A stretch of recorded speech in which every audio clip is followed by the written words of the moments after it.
Nós vamos começar agora o tópico de integrais de linha.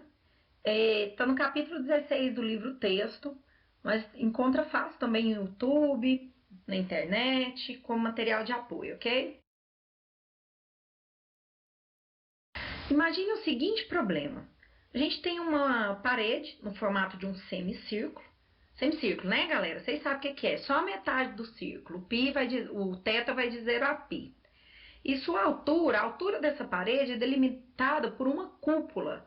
E essa cúpula, ela é dada pela função f de xy igual a x ao quadrado mais y ao quadrado. Coisa de arquiteto. Como a gente pode determinar a área dessa parede? Como que a gente calcula a área dessa parede? Pessoal, vocês se lembram da integral unidimensional? Que a gente poderia calcular a área delimitada entre A e B, abaixo do gráfico de uma função, como na figura abaixo. Então, o que acontecia? Na integral unidimensional, a base dessa figura, porque a área normalmente é o quê? Base vezes altura. Só que na integral unidimensional, a gente tem uma base retilínea. Ela é uma base de AB retilínea, unidimensional. E por cima delimitada aí por essa f de x. Então, desde a integral unidimensional, a gente já calcula áreas delimitadas, né, superiormente por funções. Então, o que a gente vai fazer na integral de linha é algo bem parecido. Só que agora, vamos imaginar o seguinte. A gente tem aí no plano XY uma curva C. Então, não é retilíneo mais, é uma curva que faz essa ondulação aí no plano XY. E por cima, essa parede é delimitada por uma função z igual a f de xy, formando a figura abaixo. A gente pode ver que essa superfície ou essa parede formada, ela diferencia um pouquinho lá na unidimensional, porque nesse caso a curva não é retilínea.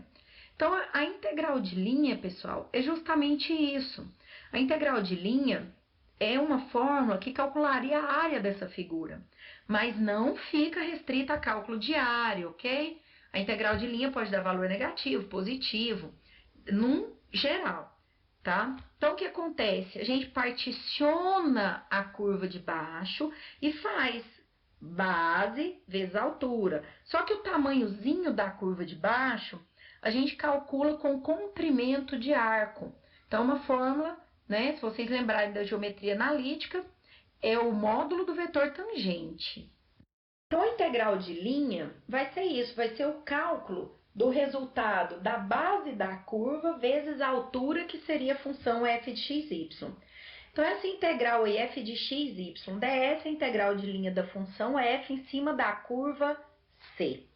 O que acontece, pessoal, é que aquela superfície que no formato, aquela parede do slide anterior, ele é uma superfície, a curvazinha é unidimensional. Então, essa curva, antes de fazer esse cálculo da integral de linha, nós precisamos parametrizar a curva, tá bom? Coloquei um videozinho sobre parametrização de curva no AVA, para vocês acompanharem. Então, nós parametrizamos essa curva para que ela fique em função de t. O início da curva acontece quando t é igual a a, e quando t é igual a b, percorre o final da curva. Então, essa integralzinha de linha, como a gente já sabe, representa o somatório infinito de f de xy vezes ΔS, que seria o comprimento de cada arquinho quando eu divido a minha curva. Como vocês viram na figura anterior, a curva estava divididinha em pequenos pedaços. Quanto menor o pedaço, mais próximo da curva vai estar. A área total é o somatório de todas as areazinhas. Então, isso é noção de integral.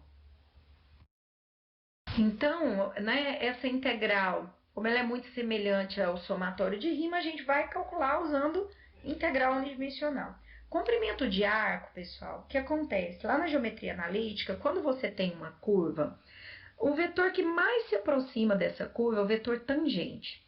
Então, quando a gente pega essa curva e divide ela num pedaço pequenininho, esse comprimento dela é quase que o comprimento do vetor tangente. E o que seria o vetor tangente?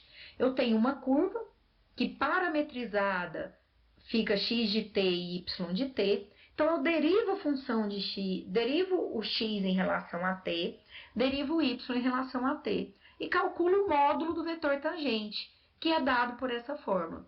Então, quando eu calculo essa integral S igual, integral de AB, da raiz quadrada, dx dt ao quadrado, mais dy dt ao quadrado dt, o que eu estou calculando é o comprimento da curva. Por favor, se atentem a algumas coisas. Nesse caso aí, esse S é o comprimento da nossa curva.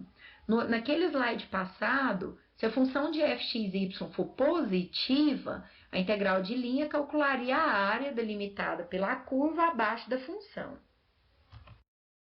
Então, a gente tem o comprimento de arco, e com esse comprimento de arco, lá na definição de integral de linha, nós trocamos ds pelo comprimento de arco.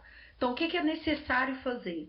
Essa função f de x e y, pessoal, ela está estendida no infinito. É uma função estendida em todo o seu domínio. Mas eu não quero ela em todo o domínio, eu quero ela apenas em cima da curva dada. Então, eu vou pegar o f, no lugar do x eu vou colocar a função x de t, que foi parametrizada na curva, e no lugar do y eu vou colocar a função y de t, que foi parametrizada lá na minha curva. E eu acrescentei no lugar do ds comprimento de arco. E faço o cálculo da minha integral. Ok? Então, olha só, vamos começar aqui fazendo um primeiro exercício. Então, eu tenho a minha função, o f de x e y, no caso, é 2 mais x ao quadrado vezes y. A curva já parametrizada é essa aí, cosseno de t, vírgula, seno de t, e ele fala que o t varia de 0 a π. A curva em questão, criaturas, é uma semicircunferência de raio 1. Semicircunferência porque o t vai apenas de 0 a π. E como que eu sei que a circunferência? X igual a cosseno de t, y igual a seno de t. Parametrizada a curva, nós vamos montar a fórmula da integral. Então, tá vendo aí a fórmula da integral? A gente tem que montar ela. Só que eu preciso do módulo do vetor tangente. Como que eu calculo esse módulo desse vetor tangente? Derivo a minha curva, então, derivada de cosseno de t menos seno de t. Derivada de seno de t, cosseno de t. Calculei o vetor tangente, eu vou lá e calculo o módulo do vetor tangente. Como as criaturas já estão cansadas de saber, cosseno ao quadrado de t mais seno ao quadrado de t é 1. Então, sendo assim, agora falta apenas o quê? Ir lá na minha função e substituir. Aonde tiver x, eu substituo por cosseno de t. E aonde tiver y, eu substituo por seno de t. Na função do integrando. Feito isso, olha aí como ficou. Vocês se lembram? A função era x, 2 mais x ao quadrado vezes y, vezes o módulo do vetor tangente. Só que o módulo do nosso vetor tangente deu 1, porque era a circunferência de raio 1.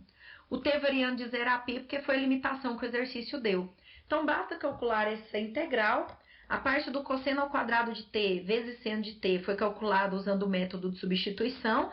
Certo, gente? O que vocês já estão mais do que cansados de calcular. Por isso, é bem simples. Substitua os limites de integração, tem aí o resultado da nossa integral. Fácil, né? Tranquilo. Outro exemplo. Agora, nós vamos fazer uma integral que eu necessito parametrizar a curva antes de integrar. Parametrização de segmento, se o segmento liga dois pontos, para parametrizar esse segmento, ou seja, para representar os pontos x, y, que estão em cima desse segmento, eu uso a seguinte fórmula. O segmento não começa em A, pessoal, e ele não tem que ir preenchendo o caminho todinho até chegar em B. Esse caminho que ele percorre está na direção do vetor AB. Então, quando eu pego o começo no ponto A e vou somando múltiplos do vetor AB, eu percorro todo o meu segmento. Por que o t varia de 0 a 1? Quando o t é 0, o pontinho é o A. E quando o t é 1, o ponto é o ponto B. Então, eu percorri o segmento todo de A a B. Arrumo essa conta aí para não ficar esdrúxula. E aí, eu vou ter x igual a 1 menos 2t, y igual a 2t. Só que aqui o que eu fiz? Eu já fui lá na minha função e substituí o x e o y. Então, a minha função, depois que eu fiz as contas, deu como resultado. Agora, o comprimento de arco. Eu vou lá e derivo 1 menos 2t, deu 2. Depois derivo 2t, que deu 2. Ah, o x' menos 2. Comprimento de arco é a soma dos quadrados. Então, tá aí, deu raiz de 8. Substituo isso na minha integral. Uma integral bem simples, variação de 0 a 1, resultado, raiz de 8. Mais fácil do que tirar doce de menino.